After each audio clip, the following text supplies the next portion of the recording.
friends, and welcome back to the Rewind podcast of Forward Church. Join us each week as we take a look back on Sunday's message and dig a little deeper into the conversations with those who are teaching across our sites at Forward. We want to invite you to be part of the conversation too. So if something we're talking about on Sunday morning sparks a question in you, head to our website, forwardchurch.ca/ask us, and submit your questions there. And we're going to do our best to engage with those questions in this space. With that said, let's jump in and get started.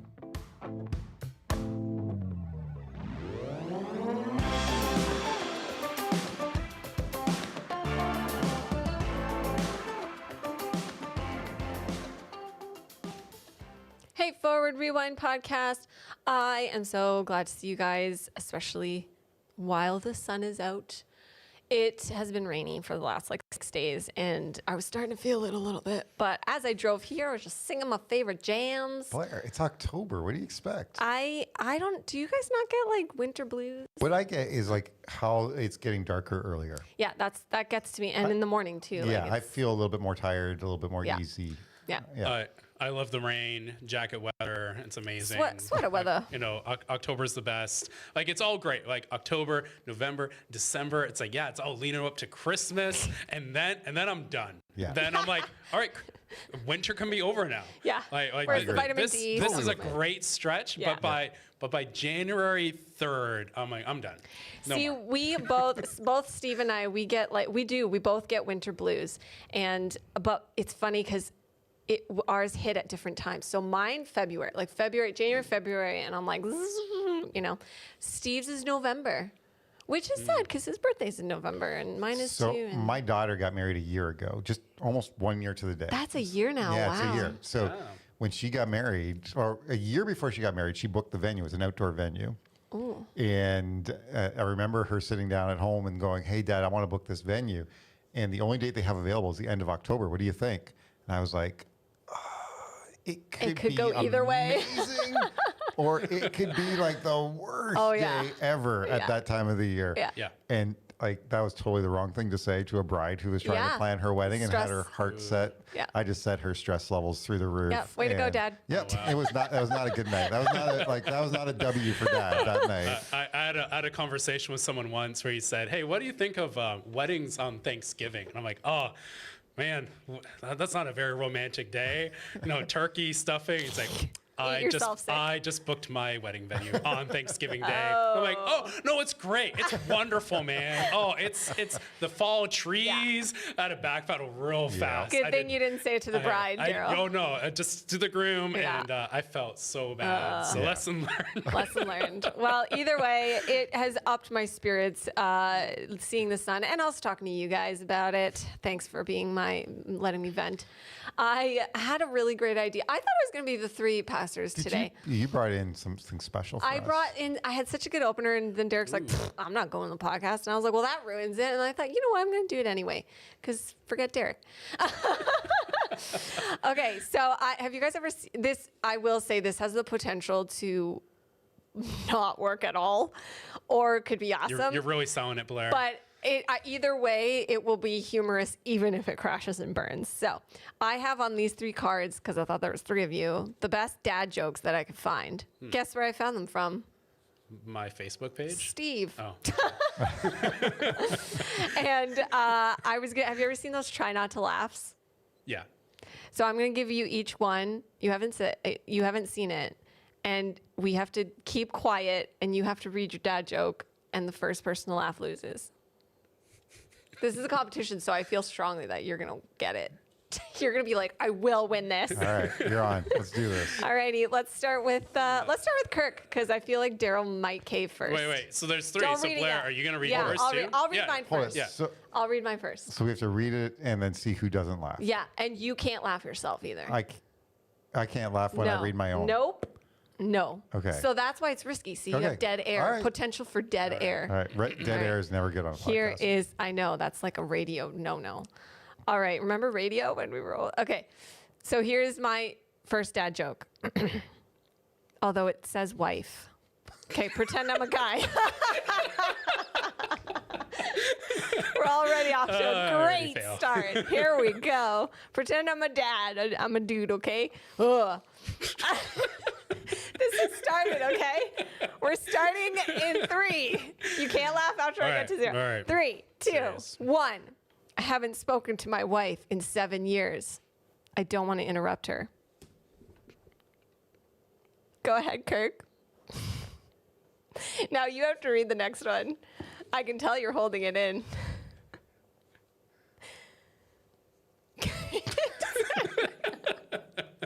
This was way You easier. laughed first, and then he This was laughed. way easier than I thought. I'm reading a book right. about anti-gravity. It's impossible to put down. Go ahead, Daryl. All right, here we go. Why shouldn't you use your left hand to brush your teeth? Because a toothbrush works much better. You didn't even get through that one. I don't know, Kirk. I think you and I won that. Wait, the toothbrush, did you finish it? I did finish it, yes. Why shouldn't you use your left hand to brush your teeth? Because a toothbrush works much better. You can talk to Steve. I'm a okay? lefty too, so it's like, See, I was You trying get to... concerned. You're like, why? yeah, like what am I doing wrong? I was trying to anticipate the punchline, and I thought it was going to be because then your toothbrush would fall out of your hand. I thought it was going to be something like that. But no. I should have guessed that. I should have guessed that when I wrote that one down. I bet Daryl's going to try and figure out what the punchline is before I actually get Oh, to yes, it. yes. That's I'm a Daryl trying thing to to do. solve it Totally a Daryl as thing to I'm do. going. Yeah, when I'm preaching, I'm reading my notes. I'm also trying to solve what am Yeah. I trying to say here? Yeah. So I do a lot of real-time processing. Well done. Not so much to you, Daryl. I think Kirk and I take that. I would still give myself first place. You laughed a little bit too much. If Derek were here, what do you think? Would he have failed? He would have laughed before anybody else did. Really? Oh, totally. I'm not sure. Have you I ever think- heard him cackle down the hallway? Oh, I forgot. I think he's too competitive, though. That's what Too competitive. He has a switch, I find, that he can just be like, off. And now I'm not going to laugh. I feel like he could do that. Yeah, We'll he try it uses again. that when he's watching the Cowboys. Oh, okay. No, he's just. This yeah. took a turn. Well, we'll try it again when he's I'm glad that there wasn't as much dead air as I thought this could go sour, but great game playing with Did you guys. Matt laugh at the question? No, he did. He actually won. Matt's the winner. He Matt- was like, whatever. You guys never heard a good Matt joke. kept it all together, did he? All right. All right, let's get to what really matters here. As I say each week, we are in the last week of our core values series, week 5, a multiplying church. We were in Matthew, Acts, Jeremiah, and John, and we flipped through, and it was great. And I'd love to start the way we always do, which is when you each give us a brief overview of your message and the main takeaways. You lost Daryl, so you have to be first. Wonderful. Thank you. So this is the very end of our core values series, a multiplying church. And just want to walk through a few key passages. And really, you don't have to go far in the New Testament to see the Word of God talking about multiplying. And so just a couple key points I wanted to have on Sunday. One was that the call to discipleship is a call to action. And this is, there's two things I really want to get across on Sunday. One was, I think often Christianity can become just an intellectual thing, but really it is a call to action. This is something that we all are meant to live out in different ways as we follow in obedience of following Christ. So it's a call to action just like the disciples, and also it's a call to make disciples who make disciples. And we see that really clearly in the Great Commission and in Acts 1 verse 8, where this would be a movement that goes out across the world. And I just want to reiterate again that this is so important for Forward Kitchener in particular, because we got started 12 years ago. And what we need to make sure is that we never think that we're the end of multiplying, but instead like we're part of this story as well. That we're going to be, that we need to have a vision for what it looks like for us to multiplying in creating leaders, in creating more disciples, and even participating in possibly starting other churches, whatever God would lead us to next. And that's where we had half of our message was all about application on the multiply vision that we rolled out for everyone. So that's where Sunday went at Kitchener. Yeah, it was a great Sunday, and we're going to touch on so many of the things you've already touched on. But let's hear about Cambridge. How was Cambridge? We had a great Sunday in Cambridge. Yeah. We had 9 people baptized on Sunday morning. It was amazing. Which was awesome. When I woke up Sunday morning, it was 6 people getting baptized. And during the first song, Jen Pank came up. We just kept adding one at a time. And then by the time we got to the first song, Jen Pank came up to me and she says, we're at 9 now. Sweet. So it was great. Those are the That's best awesome. kind of surprises. Yeah, it was great. So give us an overview of your message. So yeah, we're talking about being a multiplying church as our final core value, and so I kind of camped out in Matthew chapter 28, where Jesus gives us the Great Commission, and kind of the big idea was simply this: that if you are a Christian, your purpose is to first be a disciple of Jesus yourself, that you are growing in the way of Jesus and living that out in your life, and is to be a disciple of Jesus who is multiplying more disciples of Jesus. And that is your purpose. And just this reality that, sometimes when we talk about purpose, we talk about things that are temporary things, but this is the one purpose that takes a Christian through every season and stage of life, no matter what circumstance you're in. You have the ability to live this out as your purpose. And multiplying is a theme that kind of exists through the whole of Scripture, and talked a little bit about what it meant for us to be followers of Jesus. And, truly, just to build off of what Daryl said, if you are being led by Jesus, you will be multiplying more disciples of Jesus. That's the whole point of the Great Commission that is given to us. It's not just about, now I'm saved and I'm going to heaven. It is, no, you're invited into, not just invited, you're actually commanded into this mission of multiplying more disciples of Jesus. Yeah. This whole message this week reminded me of someone that I grew up with. They were very close to us, and when we were younger, they had so much anxiety towards the idea. They'd say, I am terrified the Lord's going to call me into missions. And then it kind of made me giggle later in life, because it was like, I hate to break it to you, but you're already called into it, That's right? right. Yeah. That's what the message made me think of, because it's like, you're terrified of something that you've already been called to. Yeah.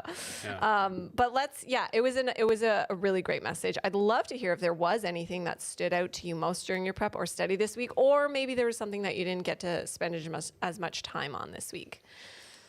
One thing that I didn't spend a whole lot of time on, and I really feel like this could have been like a whole message, is kind of walking through scripture of all the different stories of the men and women of faith who are called into action. And I just gave 3 examples: Abraham, Rahab, David, but the list could just go on and on. I just had to limit myself and quickly mention a couple of stories of people like who had faith.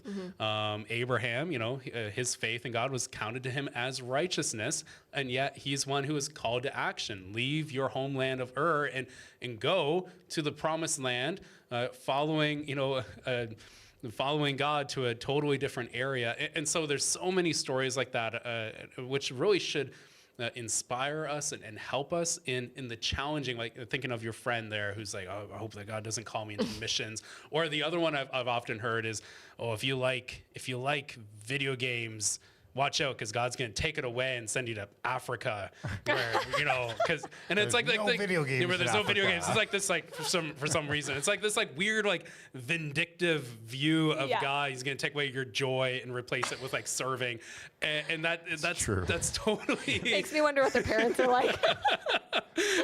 that's like a totally terrible way to think of God. That he wants to give us joy, and the joy is in serving, and He's not going to do that vindictively. We're all called into it, and it's really something we should find an immense amount of joy in, and it's going to look different for all of us. Like some people in Acts 1 were called to Jerusalem. Some were called to Samaria, and it wasn't though those called to Samaria were called into like they're being punished. Like, oh, Peter, you got to go to Samaria now because you're a bad person. In his joy, he got to go there and see, in the same way as seeing people become followers of Christ in Jerusalem. It's just that God gives us all different assignments based upon the giftings that he gives to us and our location and so many different things. So this is a big story that's so helpful to see. And as you can tell, I could continue talking about it. So there you go. That's why I didn't have time to talk about. Well, you can save all the good digging in for another sermon sometime. You said you could could preach a whole sermon on that. So I look forward to hearing that sermon one day. There you go. Kirk, was there anything that stood out to you? Yeah, so in Matthew 28, we all know the verses at the end of Matthew 28 where Jesus actually gives the Great Commission. But the thing that stood out to me was a couple verses earlier. In verse 17, it says, when they saw him, they worshiped, but some doubted. And, just the context of this reality, first of all, that you have a group of people who already saw the resurrected Christ, but they still had doubts. Yeah. So on some levels, it actually gave me a lot of hope. This reality that even the people who saw Jesus alive after he was dead for 3 days had some doubts. But the meaning behind the word doubt is this hesitancy. Yeah. And I think when you talk about the Great Commission, almost everyone understands, like we just kind of were joking around these things about, please don't send me to Africa. Yeah. But that is a sense of hesitancy. It's the same kind of doubt. It's if Jesus is really alive, and if I'm really going to follow him, what does that really mean for my life? Yeah. And there's just those moments where you're hesitant because you have to think through the implications. Yeah. And I just spent a lot of time really thinking about that word doubt and hesitancy and the realities that when it comes to this mission of multiplying, everyone has some level of hesitancy. Yeah. For whatever reasons they have their hesitancy, right? But everyone has had some level of hesitancy and doubt around it. And that seems like that kind of proves that you are actually wrestling, like you're actually weighing it. Yeah. You're actually seeing this actually impacts my life in these specific ways. And that's so helpful to actually walk through that. Yeah. So on some levels, like for people who are struggling with that kind of hesitancy or doubt, like I hope that they take some encouragement from that. Like they're not alone. The people who were closest to Jesus had the exact same kinds of thoughts and feelings. Yeah. Yeah. I think this was one of the questions for the podcast today was just why it's okay to wrestle through doubts. Doesn't doubting mean you're struggling? And I think that there is that sort of, maybe not misunderstanding, because that it's just hesitating, right? It's what a struggle is. Here's why it's okay. It's not okay to just stay there forever. Yeah. But it's okay because it means you're human.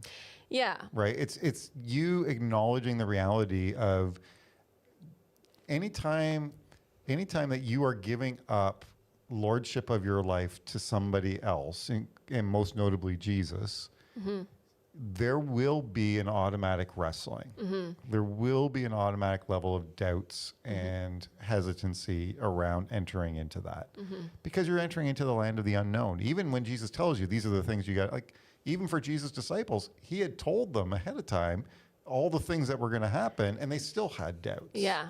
Yeah. Right? And they still have this hesitancy. And so it's normal in the sense that you're a human. Why we can't stay there is because at some point we all have to decide, do I trust Jesus to be who he says he is? And if I have my faith in Jesus, to put your faith in Jesus is not only a get out of jail free or get out of hell free card, although that is part of it. Putting your faith in Jesus means I am repenting from one direction and going in another direction with my life, which means I'm following Jesus. Yeah. And so doubt and hesitancy stops you from following. It kind of freezes you. You get frozen for a period of time. And frankly, you're going to face that at different moments in your faith journey. It's not just a one-time decision where you're going to have doubts or hesitancy. Like there will be times where God calls you to do things and or is shaping something in your life that needs to be dealt with, and you're like, I don't know if I want to do that. I don't know if I want to deal with that. And you have to be able to make the decision, am I willing to trust Jesus with this? Right? And to trust Jesus means to follow Jesus. And obey and do what he's told you to do. And, so if you've ever wrestled with, man, I don't know if I should share the gospel with the person I work with. I kind of feel uncomfortable with that. I feel like, I don't know if I'd be saying it wrong. That's hesitancy. Like you're sitting there and you're going, I don't know. What does this mean for my life? Yeah. And that's a normal thing. But to surrender to Jesus is to say, yep, he's told me to go and make more disciples. I need to have these conversations with people. Yeah. That's I really appreciated that differentiation between saying you believe something and living it, how they're completely different. They're two different things. Yeah, so one of the things I've said before is Christians sometimes say this. They go, well, I believe these things to be true. Mm-hmm. But the reality is, you know what you really believe to be true based on how you live. Right. And then walking into how you live is where the doubt and hesitation. Yeah, that's right. Yeah. So like that, shaping it. Yeah, it is. So your life actually reveals what you really believe to be true. That's like a big point. Yeah. To take away. It is a big takeaway for sure. And do you want to add anything, Daryl, all right, because I got one for you, so don't get comfortable. Okay. You said the authority and presence of Jesus should give us confidence. Mm-hmm. So if we are lacking confidence, does this mean Jesus' presence isn't with us? Yeah, Daryl, come on. Yeah, Daryl. He's got the dad joke stuck in his head. He's struggling. So Paul Tripp, he uses a term, what he calls gospel forgetfulness, or gospel amnesia. Sorry. Oh, I've heard that before, yeah.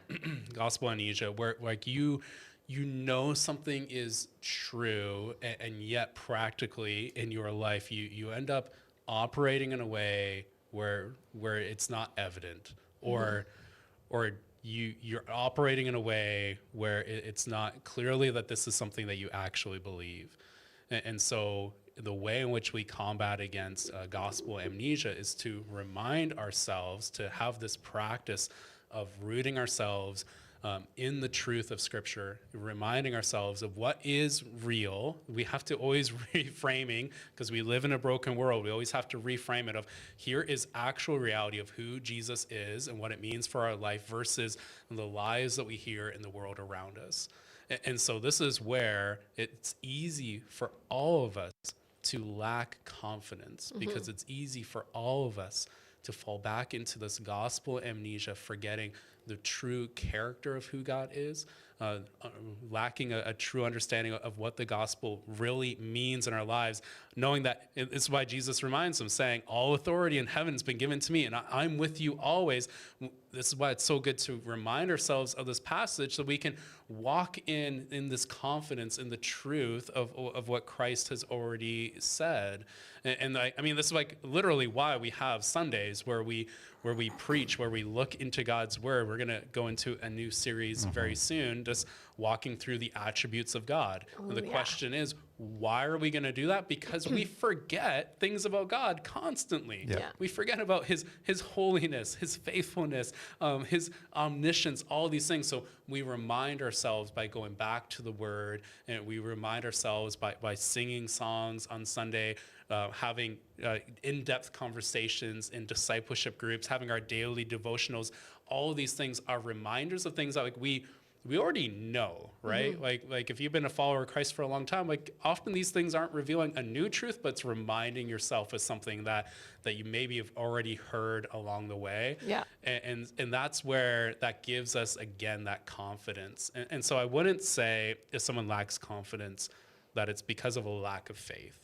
I would say, no, it's just that we all need to be reminded again. And if you continue to struggle with that, that's an opportunity to dig deeper into it, to say, okay, why do I continue to struggle to have confidence in sharing the gospel? And that just might be revealing something where you need to have a deeper conversation. Maybe there's something where you actually have never had time actually understanding what is the gospel. That's something that many Christians, like there's no shame in that, many Christians have a hard time articulating what is the gospel, what is the hope that we have, how can I share with someone else? And if you're struggling with that, like part of the thing, like one thing I want to encourage someone is say, like, hey, like you should probably figure that out. This is something that, you know, whether you need to talk with a pastor or just be reading a really great resource to kind of figure out how you might be able to communicate with someone, so you can, again, just continue to have more confidence in your faith in communicating this to others. On the confidence issue, I think one of the reasons some people battle with confidence is because they've faced a lot of disappointments. Yeah, totally. Like they feel burned. Yeah. And Yeah. so you live in a space where you go, hey, I've tried to obey God. I've tried to do the things that God wants me to do. And those things haven't worked out. And I've had like overwhelming disappointments in my life. So it's pretty hard to have confidence that these things are true when it hasn't gone well. And so I just want to address someone who's in that situation for a minute. I want you to understand that like things not going well is normal Christianity. Yeah. Life. Yeah. Yeah. Like, I mean, so Paul is like kind of the major evangelist that gets featured in the New Testament. And there's a guy who talks about how many times he's thrown in jail and shipwrecks and people who want to kill him and all the people that, run him out of cities because he is sharing the gospel with people in a city. He talks about how frustrating it was dealing with different churches and the stress and the anxiety he felt for churches that he had planted and had cared for. So, it was not an easy life at all. And if anybody had the reason to sit there and pack it in, it was Paul, because he had a lot of disappointments along the way. But Paul's primary goal wasn't how do I make my life easier? His primary goal was how do I become more like Christ? And he says that in Philippians. He talks about that over and over again. Our women who in Cambridge who are in our study in Philippians, like you guys are seeing that. That this is what he is leaning into. And so instead of focusing on the disappointment and letting the disappointment discourage you to such a way you don't have any confidence anymore in God or anything like that, ask yourself, how are these things helping me actually to become more like Christ? How are they helping me to relate to who Jesus was and what Jesus experienced on earth? And how is that shaping my own faith in God? What's God trying to teach me in this to help me become more and more in the image of Jesus? And that is the greatest gift to your own life as you're trying to live this out. That's where the confidence comes from. It's not so much in the what am I doing for God? It's that as I'm doing these things for God, whether they work or they don't work, how is God shaping me more and more into the image of Jesus? Yeah. I think even on that point, sometimes it's not even the failures that we have, but it's the imagined failures. It's the I can picture in my mind my neighbor responding poorly to being invited to church, so I'm just not gonna do that. And I have a friend who often puts it this way: he's like, in order to build up your faith, sometimes you need to take acts of faith. So he's like, if you want to feel close to God, like jump onto the train, go down to downtown Toronto and start inviting people to follow Jesus. He's like, you'll probably feel pretty close to God in that moment because you'll be trusting him in those conversations. So there's this battle in our mind that often that's where it really begins. And again, that's continuing and trusting in God to help you in that moment. If you're feeling that internal struggle, asking the Holy Spirit to help you to overcome those feelings and begin to actually take those steps of faith. Yeah, I love that. I feel like if you're not listening live, go rewind it. Go rewind it. Pfft, that makes so much sense. Go back and listen to that again, because I just think that's so huge. And another thing that we can often not realize or even forget. And it reminds me of a conversation literally this week I had with Lola, and she was just in the back of the car and she's just like, Mommy, what if this happens? What if this happens? But then what if this happens? And she just started spiraling. A 5-year-old was spiraling. And I was like, oh, Lola. And I had a conversation. I was like, you could play the what if game all the time. And 90% of it doesn't ever happen. And it will stop you from and then I stopped and was like, I really need to talk to myself about this. Right? Like I was like, yikes. Because it's just really common. I think you're right. Great points. Let's keep going. Let's go to this one, because I'm curious about this one, Kirk. You said the most frustrating argument is whether the work of the church is to help others, evangelize, or discipleship. But the answer is yes to all of it. And we've talked about this before. So we don't have to go too much into it, but I would love to know if there's a source, like what is it that confuses this into separating them? what I think confuses it is every person has kind of their personal passion. Okay. And their personal passion becomes like the driving force in their life. Okay. And then by default, it becomes, well, this is the mission. And everybody needs to do this in order for the church to do the mission. So you will see people who, Salvation Army is known for being a group of churches that cares deeply for just meeting the care needs of a community. Yeah. Right. And so they are all in as a group of congregations on how do we care for a community. But then you get other churches that are like, oh, no, we've got to be all in on just evangelizing. Like caring for people's needs is nice, but like what they really need is the gospel. We need to get as many people into heaven as possible, right?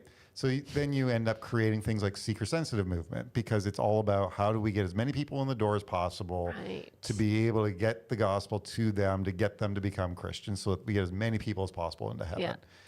But then you get a whole other group of people who go, no, none of that stuff's important. What we really need is to be like a family that just goes deep together in God's word, and that's what really matters, because then we're really making disciples. Yeah. And what you find in most churches is a lot of churches kind of specialize in one of those three things. Right. It's like their passion is one of those three things. But I think when you look at the Great Commission, you cannot escape that all three of those things are present. Yeah. You cannot fulfill the Great Commission with only one or even two of those things. It has to be the fullness of the message and mission of Jesus. And even in our own church, when I hear people talk about making disciples, people usually mean evagelism.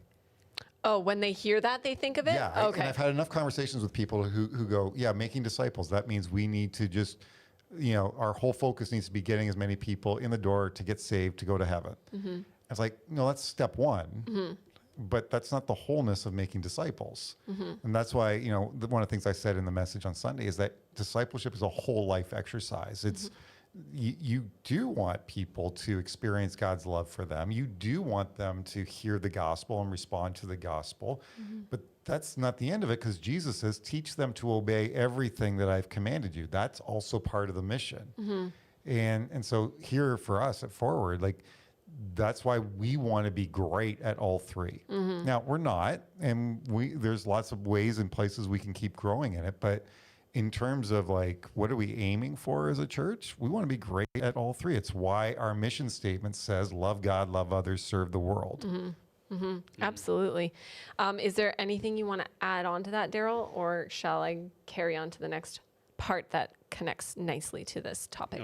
No, then I think you should do the next part. Let's do it. So then here we are hearing about the three aspects that are really important and all included in the mission. So that has been made clear. So how is Forward Church pursuing the question, where should I go? We have an opportunity for application. And you brought it up on Sunday. Hopefully, as a listener, you were able to make to the meeting yesterday night. There was so much information there, but we are going to touch a bit on it. So I'd love to leave it with you by leading with the question: how is Forward Church pursuing the question, where should I go? Whoever wants to start it. Go ahead, How Kirk. smooth is that? Didn't I warn you? It's not going to be smooth. Oh, man. So, yeah, I mean, on Sunday, we talked about this vision for our church, and this really, it is the application of the sermon that we were in. It is this reality that, hey, being a multiplying church is not just a nice phrase. We want to actually live that out as a congregation. So what does that look like? And so we talked about things like the importance of how we build bridges to the gospel, so that we're engaging with people in our community who don't know Jesus, who need to experience God's love for them in very real, practical ways.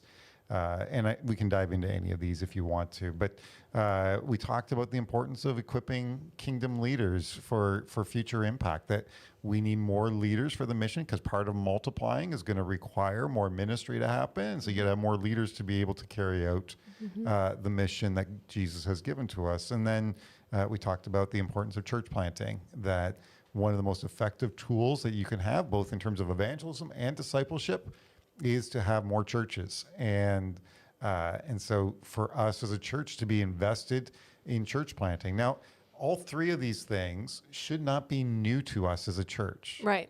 We've been doing all three of these things for many years. What we're doing with Multiply is we're simply crystallizing it and bringing it into kind of more of a focus for us. But if you were to look at a lot of the things that we've supported in our Christmas offering for as many years as I've been here, many of those things would fall under one of these, if not all three of these different categories that we've just talked about. Right. And so this is just kind of the taking to the next step the things we've already been doing as a church in the past. And then the fourth thing we talked about is the importance of facilities for the mission and some of the needs that we have in Cambridge to address. Yeah, and you brought this to Kitchener as well, Daryl. Yeah. And it was a really neat sort of vision. That would be a really good word, right? Yeah. I never usually come up with great words, but I did it today. This is great. Good job, Blair. Thanks. And believe it or not, we did have a texted in question this week, and I'm going to kind of fling it over to you, Daryl. Yep. The question regarding the Multiply Vision was, what does the Multiply Vision look like for the Kitchener site? How can we as a church use these bridges as a means to share the gospel and not just let people walk out the door without hearing it? Yeah, that's a great question. That is a good question. I really want to emphasize the fact that this Multiply vision really does impact all of Forward, not just Forward Cambridge, but Forward Kitchener, Forward Ingersoll, because as Kirk just outlined, the first three aspects of this, building bridges to the community, equipping leaders, and church planting. These are all things that we want to make sure that Forward Kitchener in particular is heavily involved in. And so as we're, and as we explain the whole vision, I mean, at the end of it, we explained the kind of the financial commitment that all of this is going to bring, which is significant, the concern I always have with that is when you give a big number, that's kind of where the conversation focuses in on, is because hey, we just talked about 7.3 million or 15 million. I mean, that's a significant number. It's hard to see past it. We can't downplay that, Sure. but we can't just focus in on that. We want to focus in on the purpose behind all of this, and so. Certainly, for all of our sites, we want to be building bridges, developing leaders, and working towards planting churches, which I get really excited about and nervous about. And I tell you why, because there might be someone at Kitchener who is a fantastic leader, who is amazing. This is my worry, that they're going to hear that and they're like, I want to plant a church. And then they're gonna Bye, leave. Kitchener. And then they're gonna leave. Peace out, Daryl. And so, anyways, that's my that's like my worry and my joy. Where I'm I would love to see that happen, but I'm like, oh man. But then they're gonna leave.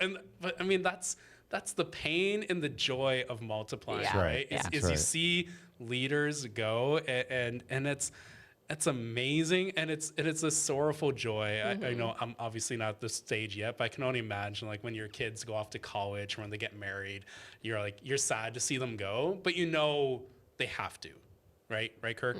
Right, Kirk? We're sitting I'm over here. I'm debating on the sad part. He only has a year under his belt of his only daughter. I was sad. For sure. So we're going to be looking, like for all of our sites, we're going to be looking at ways as we invest in these areas, as kind of as people give, of how we're going to be building bridges and developing leaders and planting churches. Like we're going to find like really tangible ways, and this is going to come out in a few weeks. When we roll out are we still going to call it our Christmas offering? Not really. It's going to be branded as Multiply, but the same kind of elements that are in our normal Christmas offering are built into it. And so, like the first three items in our ministry, like forget about the facilities for a minute. The other three items are about $1.3 million over 3 years. Okay. So normally our Christmas offering is like $250,000 to $300,000 for projects very similar to what's in our first three items. What you're going to see is we're going to identify projects still, like we have in the past, but they're going to kind of fit underneath one of these three categories. So for instance, last year, we invested in some internship development over with Josiah Venture over in Europe. And so that's part of leadership development, and that fits underneath here. And so you'll see some of those kinds of realities still show up. It'll still be broken down like we do the normal Christmas offering, but broken underneath these kind of three headings for ministry. And so that way, when people are giving, they're giving to this vision of multiplying, but it's not just about the building side of it. It's about the fullness of the vision of being a multiplying church that's in here. The other thing I just want to add to what Neil's talking about for Kitchener is we have like a really intentional strategy in our church around how the community engagement and discipleship bridge and work together. And there are a lot of intentional things that are put into place to strategize around how do we move people from showing up for a community program to beginning to invite them into other spaces and places where they can start to hear the gospel. And so, for instance, last night I told the story of how all of our sites are at a different stage of development. And I can say on this one, Cambridge has a few years head start on where Kitchener is at. And I can tell you stories, including at least one person on Sunday who was baptized, who years ago started in the place of coming to a special community event that we did. And that turned into them bringing their kids to camp. And that turned into them listening to the podcast. And that turned into them starting to explore church. And that turned into them hearing the gospel and responding to Jesus. And that turned into them being baptized this past Sunday. That's so and, cool. There are just a lot of intentional things that we put in place to help journey people through a process to invite them into community to hear the gospel and respond to the gospel. So this isn't just about, okay, we're just going to put on community things for the sake of doing something. If someone wants to know, like, well, are we doing anything with this? How do we make sure that people don't miss hearing the gospel in the midst of these building bridges?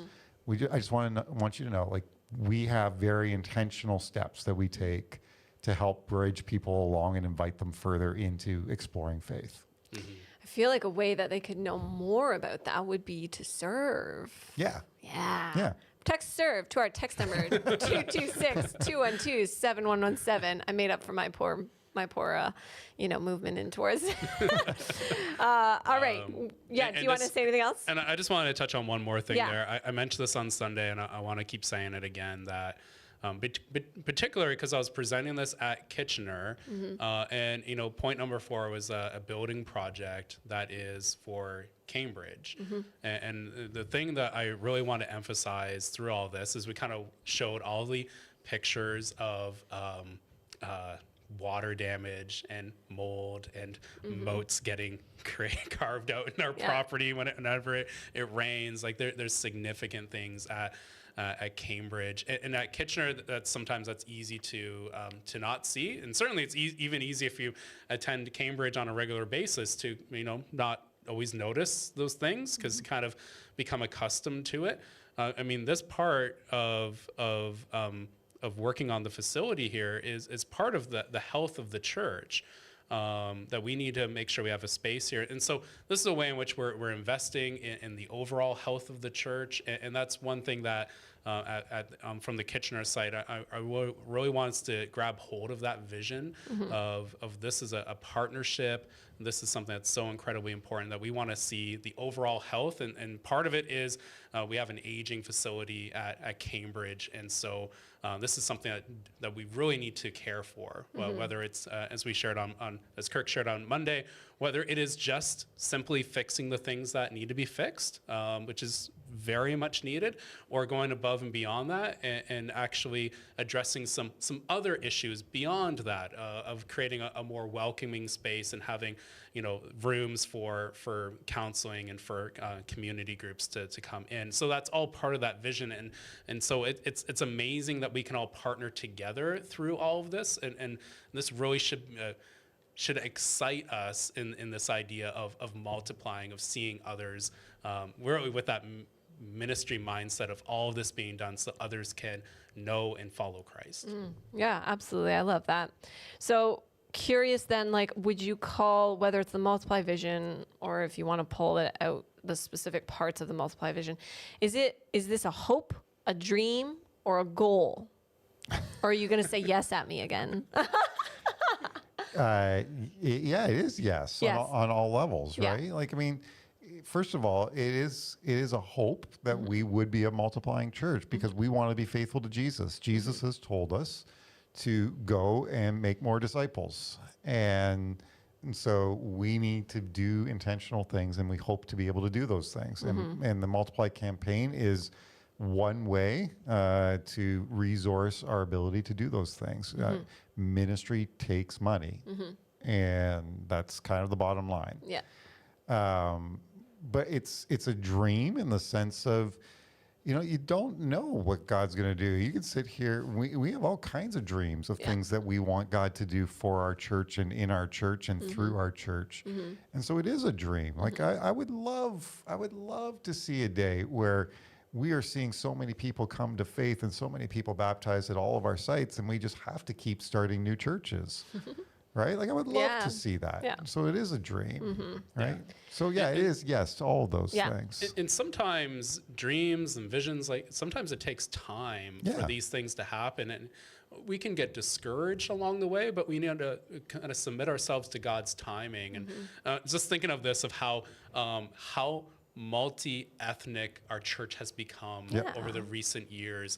And I remember decades ago, as a young kid, hearing pastors speak on this of, hey, the nations are going to come to Canada. And I'm looking around to all the white people around me, everyone who's all the Canadians around me. And I'm like, is that not here, not in Cambridge. When are they getting it? That's elsewhere. And then, as time goes on, all of a sudden you realize, I'm looking out on Sunday at all the different people at Kitchener, and I'm just blown away by all the different stories I hear week after week of people who've come from all different areas to come to school, to start a new career, and they just end up finding Forward and calling this their church home. And so sometimes this vision of where we see God leading us, and sometimes that takes time, and we just, even through this Multiply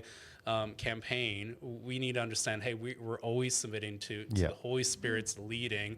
I know some people are really excited. They're wondering why we're not breaking ground today. And it's, God's leading. God's going to lead us to when that will actually begin. And let's trust him in that process. I love that. Okay, so maybe we've been talking about the Multiply for a bit now. I'd love for you to kind of wrap it in a lovely bow of what it is that you, the pastors and the elders of Forward, are calling us, the Forward family, to do. I know you've repeated it probably 10 times now. We're gonna call you to pray. All right. We're gonna pray. We're gonna spend a lot of time in November praying. I'm gonna mention it again now. Invite everyone to come out to our prayer and worship night. I think that's it's November 12th, Sunday evening at 6:00 in Kitchener. At Kitchener. Which, let me just say this: I love that we're doing this in Kitchener, because if we're talking about being a multiplying church, and we're talking about church planting being one of the things we do, Kitchener is part of that story of the history of Forward Church. And so for us to go and to be able to gather together at Forward Kitchener as a place that is the manifestation of this dream of being a multiplying church and to be able to say, let's pray and ask God to continue to give us a vision for being a multiplying church. It's just such a great thing for us. We know Kirk is So- going to be there. Yeah, absolutely. So here's some behind the scenes. Way back, like in June, we just put this on the calendar. Yeah. And I just knew that we're going to do a big facility upgrade over at Kitchener. And I'm just like, we should do a prayer and worship night because now we're going to have a new sound system and new lights. And we should do this. I didn't even know the time frame exactly of when Multiply was going to start. Like there's conversations. And as it's gone on, I'm like, this just makes sense for us to use that. I mean, we want to celebrate what's happened at Kitchener and we want to invite everyone into that, but also continuing that on. This is where the Multiply part comes in. So we're going to pray through all of these different elements throughout that night. And I just want to pack that room. We can get 300 people. That's what they tell me. 300 people in that room. Really? That'll be interesting. That's what they tell me. I mean, fire code might have changed. Shoulder to shoulder, and let's have Cambridge, Kitchener, Mosh pit. Ingersoll, like let's all gather together and Yes. really have this focus. And I think God's gonna be stirring in our hearts that night. And Yeah. I'm so Don't miss that. crazy excited about it. So Don't miss that. November 12th. Who's going to bring the birthday cake for Derek? Not me. I'm going to eat the birthday cake for Derek. It's Derek's birthday. It It's is also, Derek's birthday. I know what I'm doing on my anniversary because it's also my anniversary. So oh wow, lots of date great things on night. November 12th. Yeah, that's the only reason I remember Derek's birthday. Oh man, November 12th. It's going to be awesome. If you do, let me ask an honest question here. If somebody has more thoughts, questions, whatever, they want to reach out, who and how? Yeah, so a couple things. One, if something's like really urgent and pressing for you, you can send me an email. Yeah. Just kirkg@forwardchurch.ca. But we are planning to have a series of opportunities for you to be able to interact and ask other questions or share thoughts. And so we'll be announcing some dates and times in the next few weeks here. But it'll be a combination of some in-person stuff as well as probably some Zoom options for those who can't get out of the house to be able to do that and connect in that way. And so as you pray, and that Daryl's right, we want everyone to be praying. We're inviting you as a church to come together into a season of discerning together what God is asking us to do. We have the big idea. We know He's called us to multiply. There's no question. We don't need to ask God, "Are you calling us to multiply?" Yeah. Yeah. What we need to enter into is, God, what are you asking me to do to be a part of multiplying? Yeah. And that's what we want people to be in prayer about. And then the next step from there comes into your giving for the Christmas offering, which is the Multiply campaign, and your pledge for coming years, the next 2 years after that, so that we can get a sense of just where are we at and how many of these projects and initiatives are we going to be able to really enter into over the next 3 years. I love that. So circling back to a multiplying church and all of the areas in Scripture that we were jumping around through, I'd love to know if there's anything else you'd like to leave your listeners with. You talked about what they can offer, or you talked about what they can bring towards being a church that is multiplying. Maybe there's someone who is sort of thinking, well, I feel like I have to grow more or learn more or read more, experience more before I can offer anything. Let's speak to them. Let's wrap up today by just leaving your listeners with one last thought. I will say this. On very first days that Jesus starts calling his disciples, his very first disciples start going and calling their family to follow Jesus. And it happens instantly because these guys are so captured by Jesus that they just need more people around them to also know and follow Jesus. You do not need to have a degree. You do not need to have 25 years of faith under your belt. You just need to know Jesus. And you just need to have a desire to actually follow him with your life.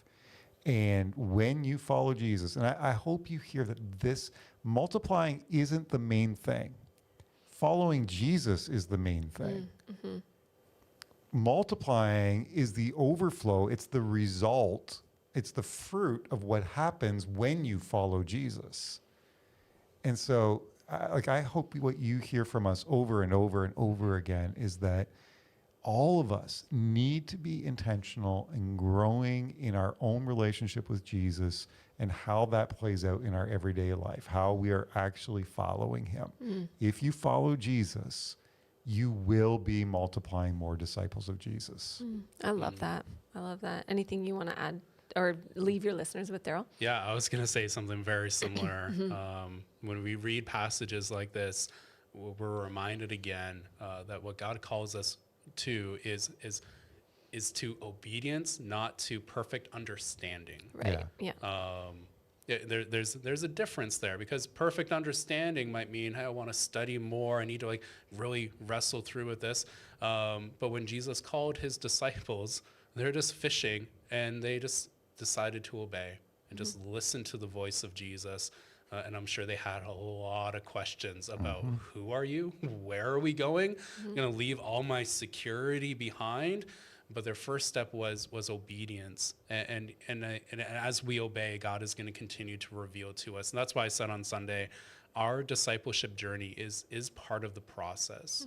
That God's going to continue working in our lives. And so just to echo again what Kirk said there, that really all of this is about following Jesus.